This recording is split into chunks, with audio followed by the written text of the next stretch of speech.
7 राज्यों की 13 विधानसभा सीटों पर हुए उपचुनाव के नतीजों ने भाजपा का हौसला पूरी तरह पस्त कर दिया है।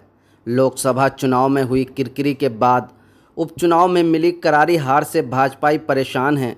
लोग कहने लगे हैं कि अब देश में नफरत की राजनीति का अंत होने जा रहा है। अयोध्या के बाद उपचुनाव में बद्रीनाथ में हुई हार भाजपा को खासी परेशान कर रही है। जिस तरह अयोध्या हार को लेकर भाजपा पर तीखे प्रहार किए गए, उसी तरह बद्रीनाथ की हार पर भी देश भर में भाजपा का मखौल उड़ाया जा रहा है। बद्रीनाथ से चुनाव जीते कांग्रेस के प्रत्याशी की तस्वीरें अयोध्या से चुनाव जीते अवधेश प्रसाद के साथ वायरल हो रही है। चुनाव में मिली ज़बरदस्त कामयाबी से इंडिया गठबंधन के नेताओं में गजब का उत्साह दिखाई दे रहा है। जगह जगह जश्न मनाया जा रहा है। कांग्रेस के नेता भाजपा को निशाना बनाते हुए कहते सुने जा रहे हैं कि भाजपा की गलत नीतियों को जनता ने नकार दिया है। कांग्रेस के प्रवक्ता पवन खेड़ा ने क्या कहा, सुनिए।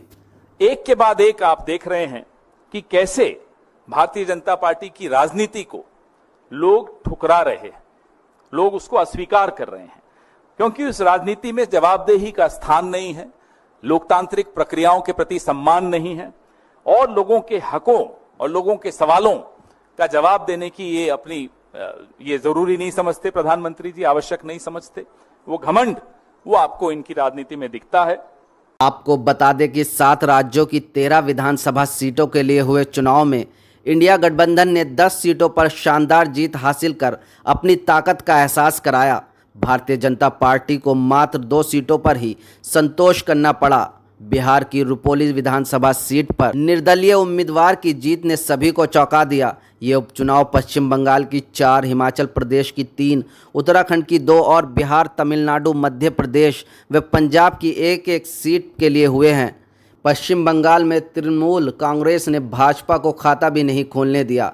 चारों सीटों पर उसके उम्मीदवारों ने जीत का परचम लहराया। राज्य की बागदा विधानसभा सीट से तृणमूल कांग्रेस की उम्मीदवार मधुपर्णा ठाकुर ने भाजपा उम्मीदवार विनय कुमार बिस्वास को 33,000 से ज़्यादा मतों से पराजित किया।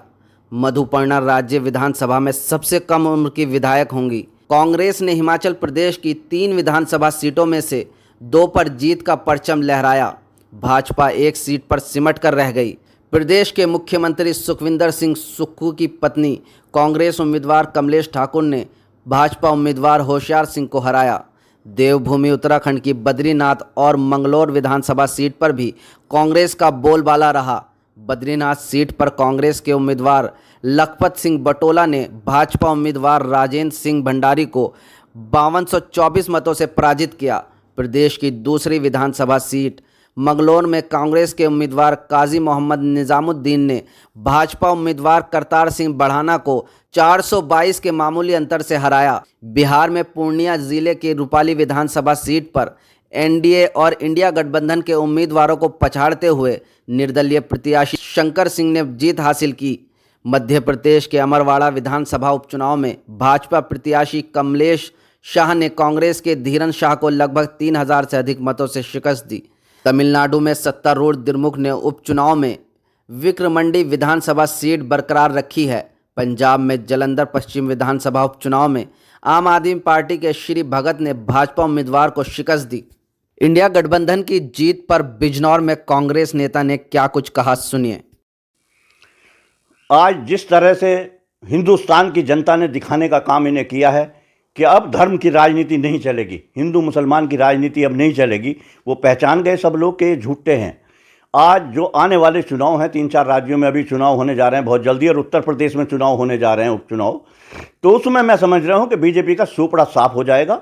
इसमें इंडिया गठबंधन जीतेगा हर जगह, ये जनता समझ चुकी है। इनके बहकावे में अब कोई नहीं आने का। एक शेर मैं और आखिर में सुनाना चाहता हूँ कि कुर्सी पर जो बैठा है वो बुज़दिल है, फौलाद नहीं।